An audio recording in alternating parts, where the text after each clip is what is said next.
Okay, I got pain in the right leg within about 3 to 5 minutes after I get in the car to start driving. It All right. starts from the butt on down as far as it wants to go. Severe pain, and my wallet is sitting on the other seat.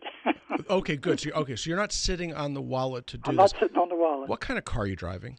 A Buick. Okay, is it a bucket seat? Yes. Okay, there are a couple, three things that'll happen here. Okay, when you're sitting in a car and immediately it starts, you have to start thinking physical causes from the seat itself. If it were a compression neuropathy like superior gluteal nerve, it usually takes a little bit longer. Okay, but if you're in a bucket seat, okay, in particular, if your shoulder harness cuts across and attaches from left to right, as it frequently does, okay, then you're going to put pressure on what's called the deep trochanteric bursa.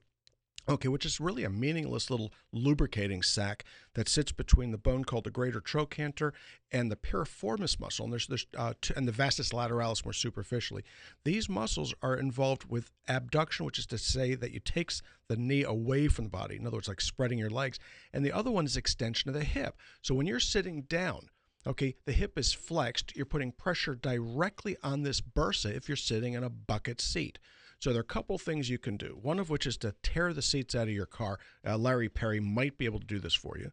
Okay? Well, no, Larry can, if you ask him. He doesn't do it for free. I found that out. Oh, yes, okay, no, Larry doesn't give it away. Okay, but the other thing that you may want to consider doing is putting a roll under your buttock. Now, taking the wallet out of your trousers is exactly the right thing to do because it forms almost like a focus for your weight on the superior gluteal nerve, but it's not going to do jack for this particular problem. So, my friend, it's trochanteric bursitis. There are two trochanters, one's superficial, one's deep, and you probably have the deep variety.